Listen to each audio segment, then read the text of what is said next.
From One Summer in Pomarge, a memoir of my time by the Azure Sea, by Shul Hawk. I woke up early the next morning, my head still fuzzy from the Druckensgrab Merlot we had shared so freely as we watched the sun set over the coastline. Golthar was still deep asleep next to me, a slumbering orcish mountain, warm and strangely vulnerable. When I made my way out onto the deck of my bungalow, I was met with something unexpected. A ways down the beach, a dark silhouette of a man, shirtless in the morning sun, was hauling something out of the sea. Curious, I hopped down onto the warm sand and made my way over.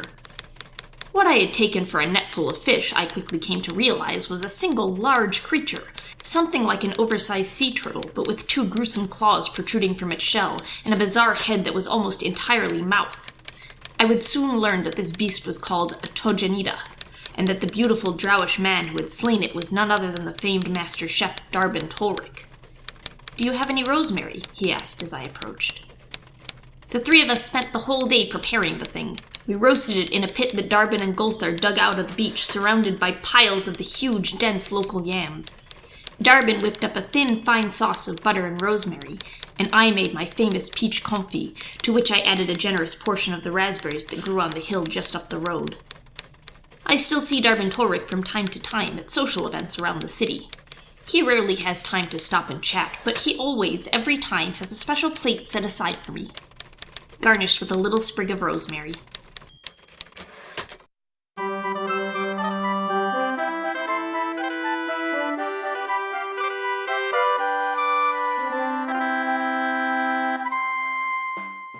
In the city of Greyhawk, 5 individuals are united by circumstance. A brewer priest, a haunted swordsman, a living relic, a caustic criminal, and a golem without a past. With the drawing of a single card, their lives have been turned upside down.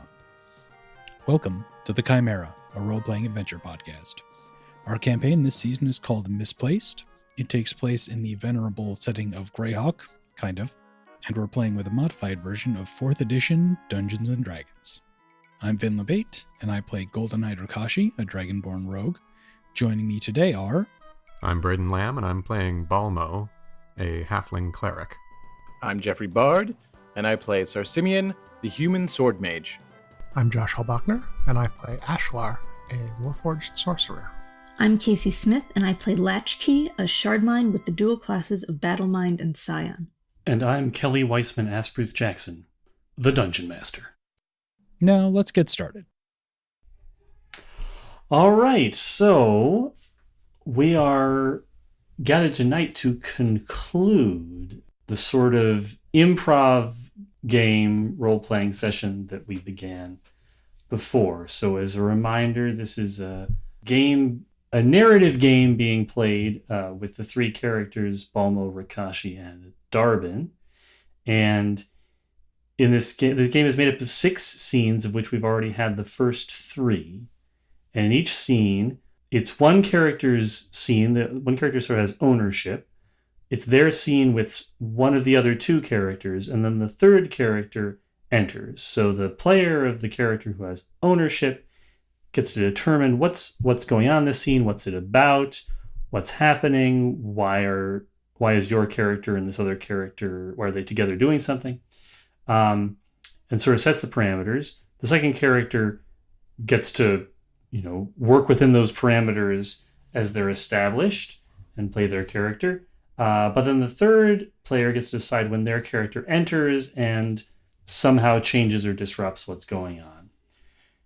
I remain the dungeon master in terms of stepping in for larger continuity issues or if there's an NPC that needs to be played. But in general, we're each playing our characters and then our further responsibilities from there. So in the first half, we had a scene in which it was Dharbin's scene with Rikashi, with Balmo entering, Balmo's scene with Dharbin, with Rikashi entering, and Rikashi's scene with Balmo, with Dharbin entering. And in the second half, we will have Balmo's scene with Rikashi, with Dharbin entering, Rikashi's scene with Dharbin, with Balmo entering, and Dharbin's scene with Balmo, with Rikashi entering. That's the review. Any questions or things we need to be reminded of? Our challenges. Yes, good point. I've still got on mine that time Balmo got way too drunk, and tension with the Order of Saint Wenta, which I've started to sow the seeds of, and I think if you said mine is the first scene, I'll start to play that up, start to enact that. Mm. Cool. And yes, yours. So the first scene will be Balmo's scene with Rikashi, with Dharbin entering. And so Rikashi's challenges were that time I was really happy, and confirm Balmo's trust in Rikashi. I didn't actually understand that one. Maybe it was intentionally ambiguous as to whether that's meant to be, because Balmo has kind of a limited trust in Rikashi, as I understand it. So yeah, I think it's more like justify was how I read it. Mm-hmm. Both of those, I feel like I did to very small degrees. Mm-hmm. So yeah, we'll see what comes up. And then the challenges to Dharbin were pawning off disgusting food as something delicious and exotic, and improvised cooking. And Dharbin definitely, as far as I'm concerned, did that in serving the carrion crawler at the end of the last game. So the pawning off of food bit is resolved, and he still needs to improvise cooking in one way or another. Okay, Braden, it's your scene. Okay, so it is nighttime. We're outside the western wind, and in a little back alley, and Balmo and Rikashi are looking up at the edifice, looking up at a window. So, Rikashi, you're going to go in. You're going to take only the tap handle and nothing else, and you're going to come directly out. We're clear on that, right? We're clear on the steps. So what? Okay, sorry. Let me elaborate. If you want me to steal something, that implies that thing is under enough protection or observation that it has some significant value. Right. With you so far. And it's a tap handle. Yes. It is specifically the holy tap handle of Saint Wenta. Aside, Kelly, I have forgotten the exact name of it, and I didn't write it down. The tap handle? Yes. Did we give it a name besides the tap handle of Saint Wenta? If we did, I do not recall that. Yeah, I can't recall either. Let's see what I have in my notes here. I have it listed as Wenta's tap handle. Okay. Then that is what it is. Okay, so follow-up. What? Why? Well, see, Mother Wharton doesn't trust me with responsibilities. So I need to take a little step ahead in order to prove myself. And to do that, I need that tap handle. I think if I can get out there, do some really good deeds and head bashing in the name of Wenta for a little while, come back with a couple of songs about me, maybe a trophy or two, then she'd see that I'm a trustworthy guy. Rikashi stands there for a second, looking up at the window. She looks back down at Balmo. Okay. On the one hand, that is a terrible idea. On the other hand, I entirely relate to your need to subvert an authority figure. So, sit tight. I'll be right back. And she just starts climbing the wall. Balmo's looking carefully each way down the alley. Okay, Rikashi, we've established that there's basically never going to be any rolls for Rikashi in climbing. So, Rikashi can reach the window. This is the end of the Western Wind, not Fort Knox. So I'm not even confident that it's going to be locked, let alone that the lock would pose a problem for Rikashi. Oh, there's probably a little treasury sort of down the hall from that window that that Balmo has given her directions to. Great. Why don't you narrate for us what's going to happen then when Rikashi goes inside?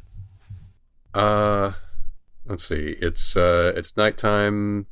There is little in the way of security, but there is a night watch, and it's currently the one and only Brother Durin. One and only meaning he's the one and only other character that I've named. I love that it's a whole order apparently composed of 3 people. No, that's fantastic. We definitely can't add any more characters to the Order of Saint Wenta. So Brother Durin's on watch. Mm-hmm. He's just patrolling the halls. I suppose if you want to, you can sneak directly under his nose. He's probably a little bit lit. I mean, Durin's a dwarf, right? Yeah. Yeah, so I'm going to sneak directly over his nose, which is to say I'm just going to climb along the ceiling. He is not a professional in this regard, from what I gather. So, or if he is, he hasn't been in many years. Yeah, it's been a while. He used to bust some heads. Yeah, so she climbs up along the ceiling, when he's looking the other way, sort of slips in the window, goes up and over. And at one point, he sort of, he's a little in his cup, so he starts to lean back against the wall and tilt his head back. At which point she just hucks a small stone down the corridor and it clatters down a flight of stairs. Mm-hmm. What the blazes? All right, so Durin totters off to follow the stone. The treasury is behind a big solid oak door with iron studs and a big scary looking lock, but it is a very old fashioned scary looking lock from the age when locks were mostly meant to intimidate than confound. Yeah, the thing about locks, Rikashi will say at some point after the event, is that bigger generally means worse. So she just pulls out 2 picks, gives it a quick twist and yank, and it pops open. And she just slips in, gently closes the door as Durin starts making his way back up the stairs. So what sort of stuff is in the treasury at the Western Wind, right? Let's see. The good flatware, some gold and silver candlesticks. There are several large chests that are you could one is actually probably left partly open. It's just full of coins. This is the all of their savings. This is just tips, donations, everything that people have given in good faith to the upkeep of this establishment, and that they use to pay their meager needs for food and drink and other taxes, probably. So somewhere in here, is it obvious? Is it hidden? Is it contained? What do you think for the tap handle? Oh, there's probably a little altar at the back with a little tapestry behind it, and gold thread cloth draped over it, with a few things, one of which could be mistaken for a tap handle, but really looks more like a gilt and jewel encrusted mace. So Rikashi walks through this room, not touching anything, but making a mental catalog of every single object. Mm-hmm. It walks up to the altar, looks at this object, pauses, and for the first and possibly only time in her life, just makes a small bow of religious deference that she is not sure if she means at all. But given that she's stealing an artifact, she feels that it is at least slightly moved to do so. and she's not entirely sure whether that is a precaution or some actual notion of a presence or what. But she does it. Oh, you are reminded in that moment that you have seen Balmo in the act of worship pour a libation. Just pour a little bit of whatever he's drinking onto the ground as sort of an act of as an act of worship. So if you happen to have like a hip flask on you. Yeah, actually, she does. She has a flask of probably some kind of brandy at the moment. Mm-hmm. So she pours out a splash of that, and then, noticing that she's just poured out some of her brandy, takes a long swig of it in remembrance of the brandy, caps it, picks up the mace, is kind of surprised at the weight of it and the balance, like brandishes it, flips it around in her hand once or twice, and then there's a little at the base end. There's a little hole with what looks like a screw thread for threading it onto a bar tap or onto a keg tap, which you stick directly into a cask. So do we think, because obviously this is not the original tap handle as it first appeared. So we think like the core is the original tap handle. And then it's been illuminated over time, basically. It's been like additions were made either in stages or all at once to make it look more glorious. Yeah, exactly. And like a lot of religious relics, there's some little kernel of humble origin at the core of all the ostentation. Cool. So she turns, pulls out a small length of cloth and wraps it up, and steps out the door as Mother Wharton. Mm-hmm. And just as Brother Durin returns up the stairs. Brother Durin? Oh, Mother. What have you there? I've had a bit of a dream. An unusual dream. Oh, aye, the Highland Stout will do that to you. It will. But a thought came into my head. And I need to do a couple of things. And I need you to do a couple of things. Anything. The first thing I need you to do is close your eyes for just about 30 seconds. He furrows his brow at this and shrugs and closes his eyes. She places 2 fingers on his forehead for a couple of seconds and then disappears out the window.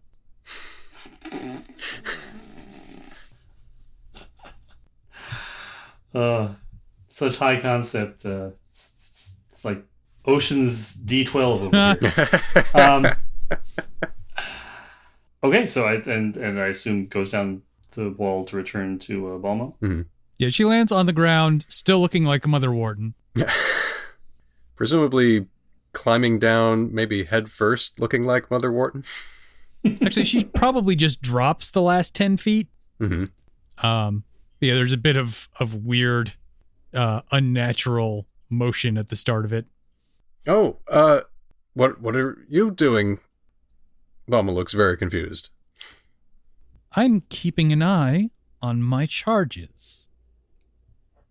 Just kidding. And then she changes back. I got your thing. I don't think I messed anything up in any particularly significant way. Here you go. Try not to get yourself killed. As always. Do you mind if I just do a real quick... He reaches his hands out, pats down her sides. Yeah, I'm used to that. Go ahead. What does she typically... What does Rikashi typically carry on her that a cursory frisk would yield? Well, given that we're about 40 feet from her room right now, not a whole lot. She's probably not fully carrying. So she's got the flask. She's probably got a dagger. 3 or 4 other hidden knives. But She doesn't actually expect to be out for the night, so that's about it. Okay. Anything else you need, or can I start drinking? I mean, I already started drinking. She brandishes the flask. But I mean, earnestly. Well, I was about to set off on a bit of an adventure with this. He gives it a couple of test hefts and then a flip and catches it. A little bit of an adventure, I think. Given that the inn's prized possession has just gone missing, I kind of figured I would want to as well, and probably you would as well. Care to join me? She stares down at him. I will go along with you for one, air quotes, adventure to make sure that you don't get killed. After that, not getting killed is entirely on you. Where are we going? Well, I think my friend, or I guess our mutual friend, has a lead, and I think he's supposed to be showing up soon. Hint, hint. Oh no! You see, you don't get to control when Dharbin ends the story. So, well, let's take a stroll around the square in the meantime. All right. As they leave the immediate vicinity of the inn, Rikashi puts on just sort of a generic human face. Balmo stuffs the tap handle into a traveling pack, so as not to be totally conspicuous, and goes off in search of some late night street food. Okay, see, this is an adventure. Okay. If he led with this, it would all gone much smoother in terms of my emotional arc. So my philosophy on bad things is that they pretty frequently happen at night. And if I can stop some bad things from happening with old Mashy here, that'll be doing some good in the name of Wenta. Mashy, like mash. Yes, exactly. That's good. I am impressed by your punnery. Oh, just you wait. So you said that Balmo was going to go looking for street food. Mm-hmm. So after a little walk around the square, he sees that there's a cart with someone hawking some sort of roast meat. And when he goes over to inspect it, he realizes that while they're wearing sort of an almost comedic chef's outfit, like the literal chef's hat, I mean, he's not used to really seeing actual people wear, and a large white apron. Underneath the silly outfit, it's Dharbin selling what appears to be various forms of sautéed rodent. Oh, there you are. Here I am. You do remember it was tonight, right? Yes, that's why I'm here. I'm keeping watch on that unseemly establishment over there. Dharbin points to a different tavern, the Basilisk's Eye, a place with a rather unsavory reputation. Sounds like a place people go to get stoned. This is good. Is this a rat? Is this a big rat? Vole, actually. Oh. Good to see her branching out. So, Dharbin, what type of ill deeds have you to report? Well, a short time ago, I happened to see some very questionable characters enter the bar. There were 4 of them, and I don't think they're going to be in there too long before they start some trouble. Well, I think I'll head them off and see if I can't stop it before it starts then. Wish me luck. And he strides off in that direction. Here we go. Rikashi walks after him with a fried vole in each hand.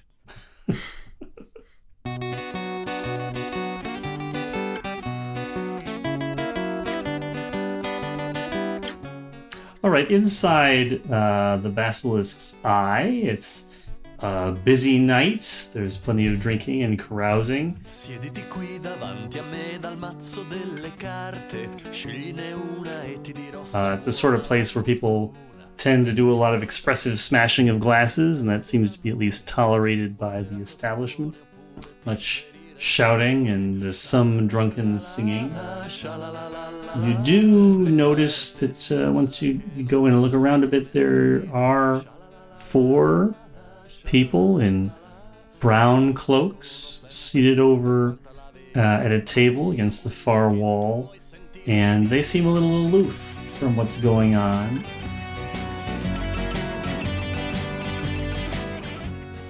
You can see not all of them have their hoods up. One of them has sort of a balding man, slightly turned away from you, so hard to make out all of his features, but a couple of them do have their hoods up. The whole thing is a little bit, well, they look out of place, let's say that.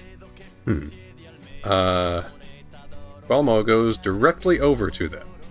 Rikashi just stands behind him the whole time, just chewing on Vol.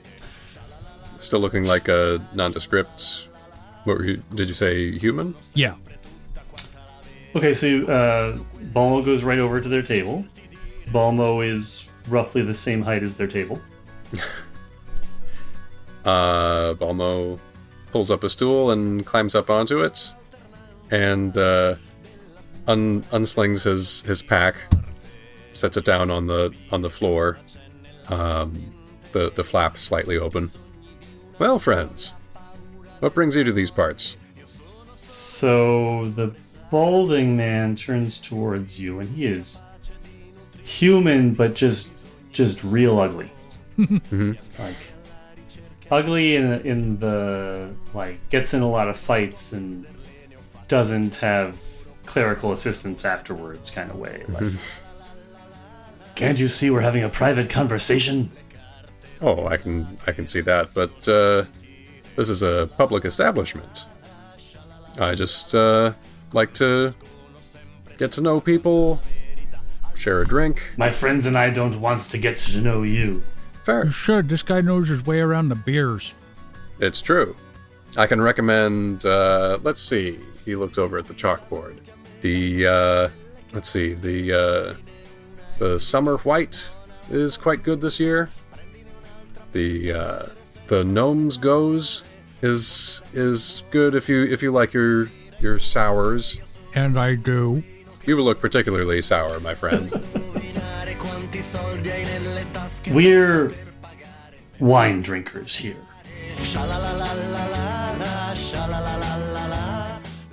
He raises his glass, and the other 3 hooded figures all raise their glasses as well, indicating that they're drinking red wine.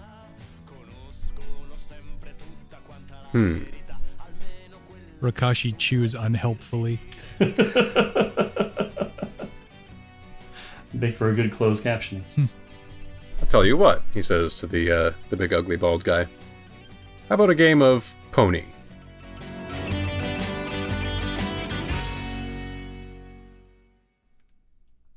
Oh, I'm sorry. I suppose the 2 talls call it horse. He points over to the dart board that's got a couple of threadbare darts and several knives and cleavers buried in it. How does one play pony? Well, it's a series of trick shots. If you can replicate each of mine, I will leave you to your drinks in peace. If you can't, then then you'll just have to live with the knowledge that you were bested by a halfling. He leans over to one of his compatriots and says, "Hold my drink." So as Balmo goes over to collect a couple of the darts, he positions his stool that he was just on with one of the legs just on top of the strap of his bag. And then he stands on the stool. Mm-hmm. He faces away from the dartboard, leans over backwards, and hurls the dart toward the dartboard. That is the letter P of pony. So, that sounds like an attack roll to me. Oh, I don't have dice right with me. Rikashi, meanwhile, sits down at the table with the other three guys. I have no idea if he's any good at this. I guess if he's going to do this, he's going to do a little blessing on himself that presumably they're just going to assume is a simple drinking salute. Mm-hmm. So it's going to be Harmony of Arathis. Mm-hmm. May we get what we want, but never what we deserve. And that's a +2 to my next attack roll. And okay. That's a 3. Starting with a 3 and adding let's see. So an attack. That'd be Dex. Yeah. Which is 2. Half level currently is 3. 5, 8, and 2 more is 10. Okay. The dart flies through the air, sails past the dartboard, few inches wide of the left side, but far enough that it goes past the column that the dartboard is on, plunks against the far wall, falls and lands in somebody's drink. Oh shit, he's bad. You guys know how to play Three Jack and Annie?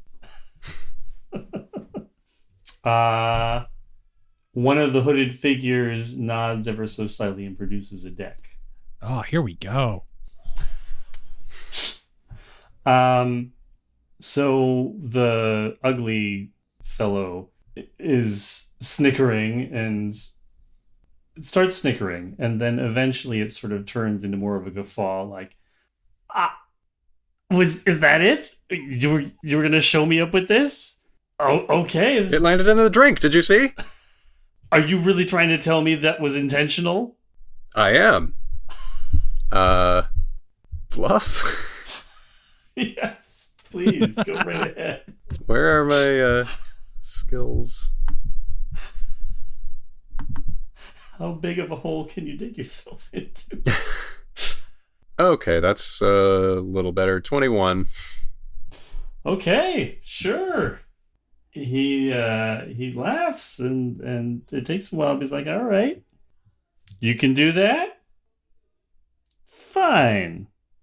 I'll show you. So he's going to get a dart. Meanwhile, the guy whose drink it landed in, just another patron, I mean, not particularly descriptive, he didn't seem to notice, wasn't paying a lot of attention to his beer, but now he's gotten down to the bottom of the glass, there's a dart in it. He goes over to the bartender and starts arguing about the fact that there was a dart in his drink. So that's happening. Vin, you're playing cards with the other 3 hooded figures? Yep. Okay. Any particular plan or goal here? Yeah, I'm actually just trying to feel out who they are. Mm-hmm. I am playing at a reasonable degree of competency, but I'm just trying to feel them out in terms of their deal.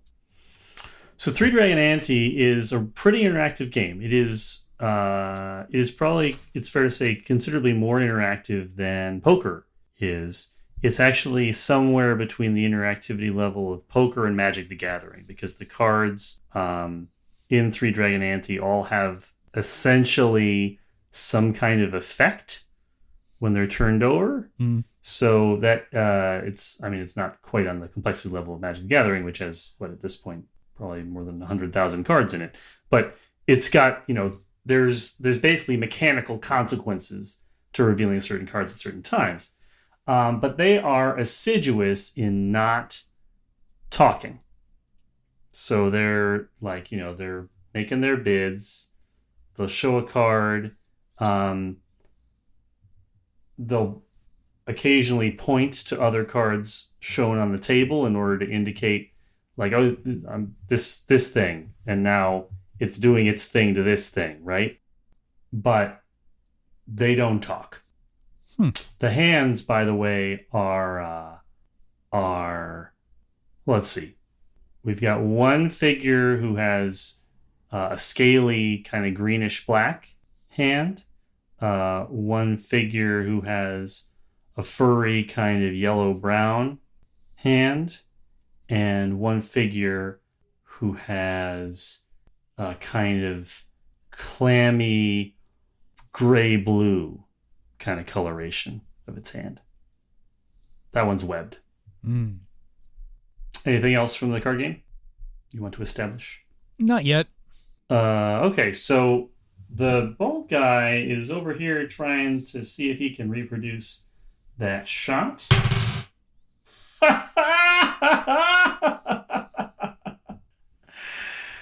He has to balance on the stool, right? Mm-hmm. Balance on the stool. And then he has to throw it, has to go wide, it has to hit the wall, it has to land in a drink. That's P, right? Yeah. So he balances on the stool, he pulls the dart back just behind his head, he got sort of his tongue out thoughtfully. Oh, hold on. You need to be facing away and bent over backwards. He turns around on the stool. He leans over backwards. He's got that thoughtful tongue look again. And he's about to throw the dart when the brawl that's been instigated by the guy who was pissed off about finding a dart in his drink and who's been yelling at the bartender really kicks off. And someone starts throwing beer mugs, and one of them crashes into this guy's face. He then falls off of the stool and face plants onto the floor. Not really face plants, like head plants onto the floor. Yeah, it's turned into kind of a melee in the bar at this point. How are the other guys reacting? They're still playing cards with you. Okay. I'm still playing cards with them. Okay. Balmo's plan was to pull on, like, to pull his pack out from under the stool and knock over the guy and start a fight. But with that bad but inexplicably good first shot, he's now way more invested in this game, in like making sure that he is actually better than this guy. Balmo helps him up. Oh, who threw that? Does it matter? It matters a great deal. He's picking bits of glass out of his face. Oh. Yes, you've got glass in your face. Not the first time. Obviously. You know what? Let's give this game a rest. Let's get you patched up. Are you a healer? Do you know herbs and such? Well, actually, I don't like it to get around, but I am capable of divine healing. Listen, this is going differently than I was expecting, but I kind of like this better. I think you and I can manage to be friends for right now. I'll take you outside and heal you up out of the eyes of these other unsavory types. He seems a little bit wary of the whole situation because it's something outside of his experience. But you're able to you have to bob and weave and duck and roll in order to get past the brawl at the front of the bar to get to the door. But once you do, Balmo is almost strolling through the tangle of legs. He's collected his bag. Once they're outside, he unshoulders it and lifts the flap a bit and says, "So, this was the weapon that I was going to use to cave your head in. I'm not going to do that. Just to show you, I think Wenta has spoken to me in this bar, as is her frequent pulpit. I don't want to be your enemy. I want to be your friend. So, slancha. And he tips a little his little mug toward this guy and heals him for some hit points if he's they have to be like a willing recipient of healing, right? So the healing effect, the cleric healing effect, allows them to spend a healing surge, and it gives some bonus hit points on top. It gives some additional healing on top of the value of the healing surge. Mm-hmm. I think it's 2d6 per tier, if I remember correctly. You want to roll that? So 9 plus 3 more, and if he wants to, if there is a nearby enemy, he gets a free basic attack on them.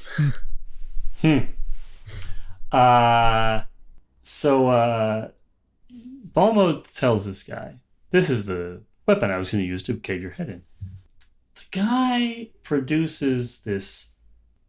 It's not a terribly long blade, but it has a pretty wide. Is it maybe a long knife, almost like a chef's knife. Mm-hmm. The wide blade, well maintained, very lovingly polished, cared for. Someone cares a lot about this weapon. He produces it almost from somewhere in his belt area. It's kind of hard to see where it was. Like maybe it was sort of concealed. And he looks at Balmo. But he also catches his own reflection in the blade. Now, when Balmo healed him, the cuts, the surface stuff went away. But it also set his nose away from the off angle that it was on. It filled out his teeth again. It's not like this guy is suddenly a prince, mm-hmm. but the elements of his appearance that had been damaged by years of just being in fights all went away. So he got set to 0 again on his face. Maybe it's not the best 0, but it's his 0. It's his 0. And he sees himself in the reflection of the blade. He's really stunned by it. He hasn't seen his own face like this in years. I mean, it's like seeing himself again for the first time. And he looks at Balmo and says, he actually drops the knife and puts out his hand and says, I would like to be your friend as well. Balmo shakes his hand. Well, I hope you and your friends will spend your next evening at the Western Wind, and maybe you'd like to hear a song or two about Saint Wenta, the goddess of beer. Perhaps we could be convinced to try an ale. The wines in this country are not very good as it is. Well, as it happens, we just got in a cask of what's called a barley wine. You might try that as a stepping stone. I thank you for the recommendation. From over across the square, you hear like a high pitched kind of yeep sound like hey.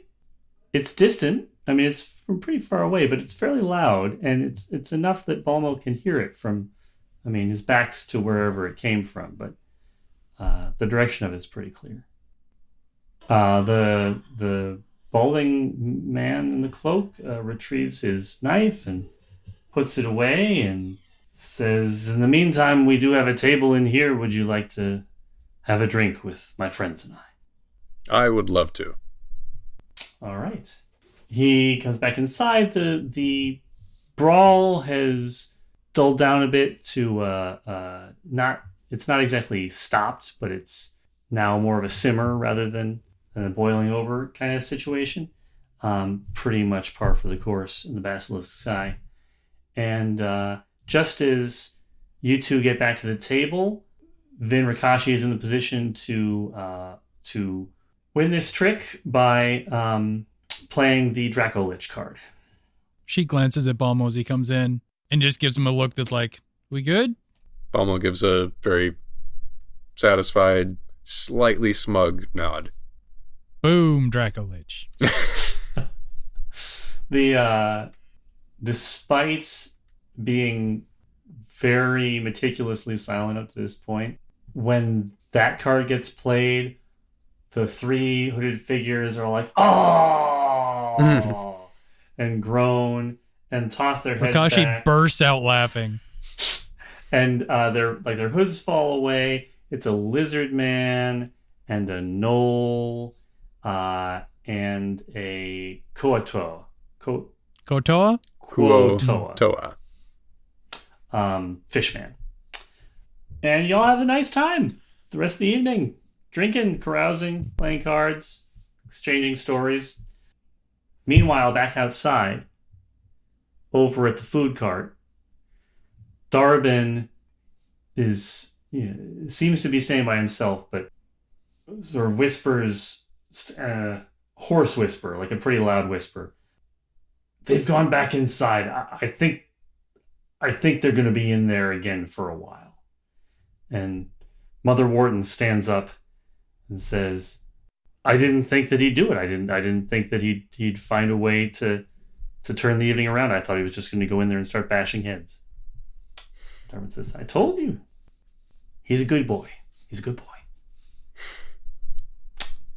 End of scene. Okay. Our next scene is Rikashi with Dharbin, Balmo entering. All right. So we're in the basement of the Western Wind. Mm-hmm. Dharbin is standing outside of a door that he's been informed is Rikashi's door down the basement because he needs something. There's a spice that he needs that he can't buy, but he knows he can, well, someone could get, but it requires a set of skills. So, he's about to knock when the door opens and he finds himself staring at the chest of an extremely large blue dragonborn who is wearing sort of homespun pants and a tunic and carrying a big duffel with the insignia of the city guard on it. Mm-hmm. I assume this is Azure Dave. Yep. Oh, sorry. I didn't know she was expecting company. Dharbin is holding a bouquet which consists of night blooming jasmine and some kind of sort of phosphorescent plant, bioluminescent plant that seems to be like bluebells if they glowed in the dark. Mm. Well, I wouldn't say expecting. Well, I'll get out of here. Hold on. Are you the chef? Torek. I am at that, good sir. My name's Azure Devarian. Everyone calls me Dave. I work for the city guard. 2 years ago, I was working a party at the Lord Mayor's mansion that you catered, and I snuck just a little cut of some kind of meat, and I don't know what it was. That shit changed my life. I am very pleased to hear that I had such a profound impact on you, Azure Dave. He claps Dharbin on the shoulder. Man, thank you. At this point, Rikashi sticks her head out of the door, and she's just wrapped in a bedsheet. Don't you have to get to work? Oh, shit, yeah. It is a pleasure to meet you. And he just bustles off. Now, what do you want? Well, as you can clearly see by the lovely bouquet of flowers that I've brought you, I'm here to ask for a favor. Mm-hmm. Have you ever heard of Quirin Canelis? I'm pretty sure you can guess that I have not. Fair enough. It has the most delicate flavor when you pair it with the right ingredients. You can't use too much or it overwhelms the char. And if you use too little, it's just wasted, which is a crime, really.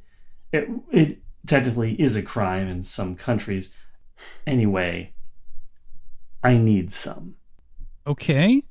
It's a very important bisque, you understand, and this is really an essential ingredient. I don't think there's anything that I can do to substitute around it. Okay. Here's the thing. There's none in the market. There's probably none in the markets anywhere within 400 miles of the near div. Right. But I think I know somewhere where some could be found by a enterprising lover of the culinary arts. Okay, so the verb here is to steal. Got it. Yes.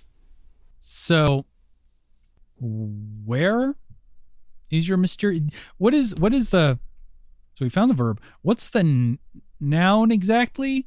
Is this a spice or a meat? Or... Oh, it is a spice derived from a meat. Huh. Okay. So where is it? Do you want me to answer that, Vin, or do you have something in mind? I have nothing in mind. Go ahead. Okay. Where is it? All right. There's only one other person in the whole city of Greyhawk with a palate to rival mine. And I believe that you can find some in the spice safe in his private kitchen at the Grey College. Did you choose the phrase spice safe? One needs to have a place in a properly equipped kitchen to store the truly valuable spices and other essential ingredients that might otherwise walk away from some sticky-fingered sous chef. All right. And why would I do this? Because we are exceedingly good friends. Because I brought you these lovely flowers. Because I'll share some of my bisque. I don't have anything to do. All right. Tell me what you know. Dharbin explains that the person in question is one Hewler Silverfox, the chancellor of the Grey College. He lives in the chancellor's mansion on the grounds of the university. He can give you probably even draw a map, roughly, of the layout of the building. He's been there before. This is presumably now taking place in Rikashi's quarters? I assume so. Yeah, I think we're still sort of in the door. Mm-hmm. There's no one else in the basement, so, like, occasionally she'll just act like she owns the place. Oh, so it's not really a cell, it's just kind of the basement? No, she has a room. She's just not inviting him in. Ah, okay. Well, as they're, I guess, huddled over this makeshift map, Balmo comes sliding around the corner, huffing and puffing. Rikashi, Dharbin's here. I thought... Oh. He's here. Mm-hmm. Hi. Sorry, it's, busy night up there. I, just wanted to let you know as soon as I could, but, it's good that you're here talking to each other. And he slowly backs up the hall. I'll see you guys around. and gives a very not subtle wink to Rikashi. She waves confusedly. Yeah, I can probably steal this shit. Marvelous. And you know what? Let's cut there. Great. So, the last scene is Dharbin and Balmo with Rikashi entering. And for this scene, we open at night in the woods.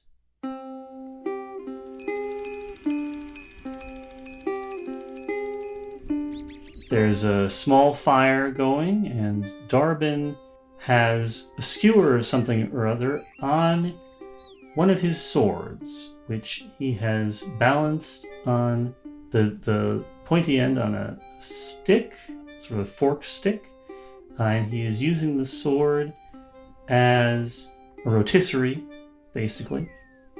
And looking down at the fire, one can make out the details of some body parts. There's a hand and maybe a torso and a very ugly head with sort of sunken holes where eyes might normally be, and an extremely long curved nose, extremely long, very pointy curved nose. And Dharbin explains to Balmo, who's roasting something like a marshmallow, although it's definitely not a marshmallow. You see, one should never actually eat troll. It's terrible for the digestion, and there's always the risk, no matter how confident you feel, that part of it will start to grow back only after it's entered your stomach. But the body of a troll, once slain, makes excellent firewood because it just loves to burn so much, and you can get a wonderful char on the outside of an otherwise more palatable beast. Just like this. He's giving you a little cooking lesson while he's doing his work. Yeah, and it's not entirely unpleasant odor from our friend here. He nudges the troll's carcass with a stick. A little bit peaty. Yeah. The fire burns away most of the more objectionable qualities and just leaves sort of an earthy, homey aroma. It shouldn't get too much into the meal itself. And by the time that the cooking is done, the whole of the beast should be well disposed of. Well, I don't know about you, but I think this whole endeavor calls for a drink or two. Balmo is not showing any signs of it, of course, because he's healed them both up, but that was the longest that I have ever fought anything. I assume if you go into a troll fight, you bring fire, maybe like some kind of corrosive acid. We did pretty good for not having those.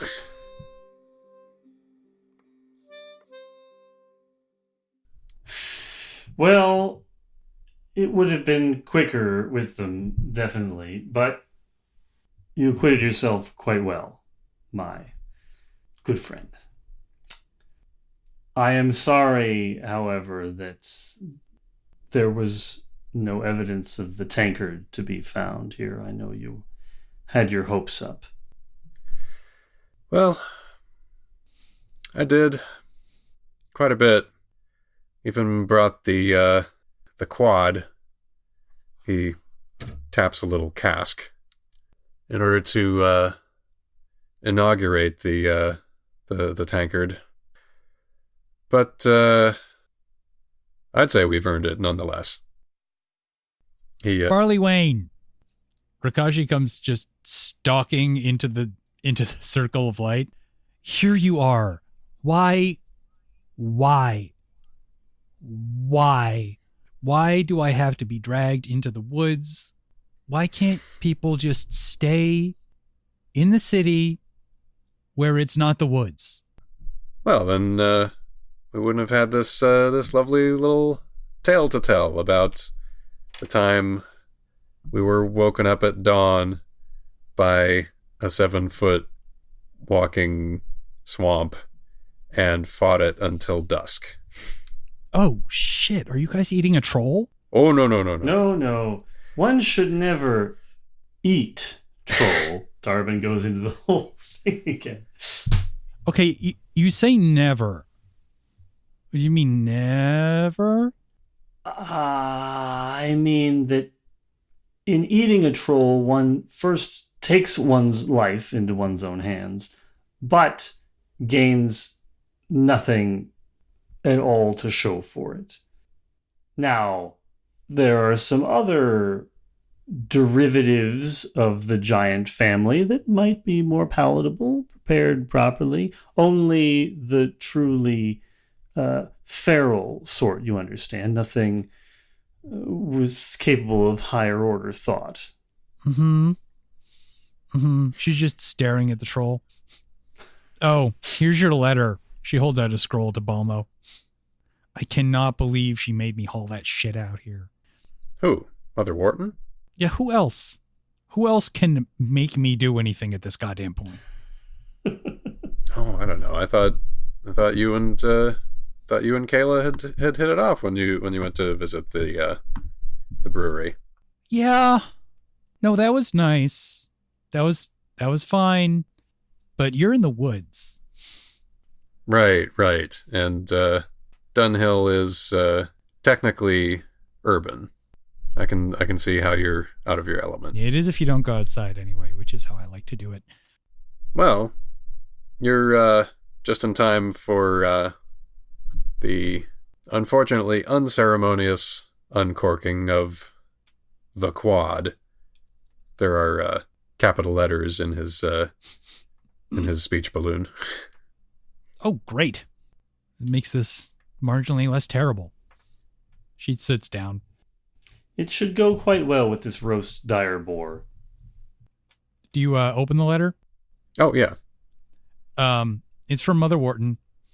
It just says, I needed to give her a reason to get out of town. Burn after reading. Balmo tosses it onto the crackling troll. That good, huh? That is a wise woman. He pulls the cork out and presses his mouth to the hole and hoists the whole thing up. This is not a, barrel. This is a little pony keg. But still something of a feat. Again, I'm sorry. I was fully expecting to find the stein, the flagon, even a little cupped leaf or something, but we'll just have to make do with this. He passes it first over to Dharbin. Dharbin says, I'm sure you will find what you seek one day. Has a long drink. That's good ale. It's the quad. He passes it to Rikashi. Rikashi hoists it, takes a drink that is probably longer than is polite for a thing you're trying to share equally, and then just passes it around again. Things go around and around like this for a good long while. There's lots to eat because there's an entire dire boar and only 3 of you. And the burning troll provides a nice amount of warmth and light, and a certain ambiance. It's just a lovely evening in the woods. Balmo conjures up some more ale. and proceeds to drink most of it, enjoying the company and relieving his sore muscles from the entire day of fighting a troll. Rikashi partakes heavily of the ale, heavily of the boar, and eventually just falls asleep next to the fire. I think where things end up is that Balmo has passed out, and Rikashi has nodded off, and Dharbin makes sure that both of them are tucked in with blankets, and gives Balmo a friendly pat on the head, turning him to make sure that he doesn't throw up on himself. And perhaps just a particularly warm look at Rikashi before dousing the fire and turning over to sleep himself. And as the last embers of the troll die out and the smoke goes up into the starlit sky, we turn back from a sky of stars down to the earth and see the scene that we originally turned away from. Dharbin having just killed the creature that came out of Yibdab, and Rikashi recognizing his face for the first time. And Dharbin says, "Onyx? Tolric?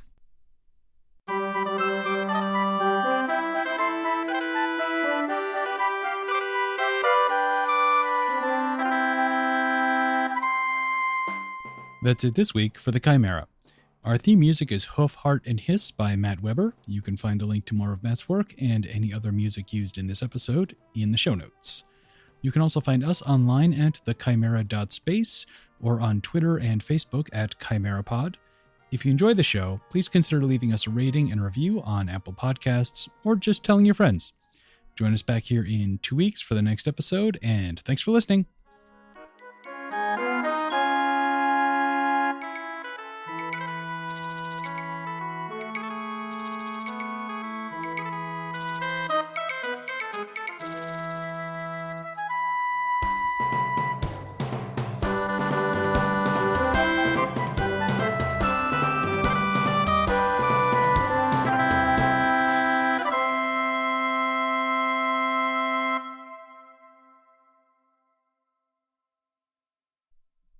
I'm recording. I am now recording. It doesn't matter what comes. Fresh goes goes better in life. life. With mental fresh and Fresh and full of of life. Nothing gets to you. Staying fresh, staying cool. With Mentos fresh. Okay. Okay, so we got a closer. All right. You want to count us down, Vin? Yes.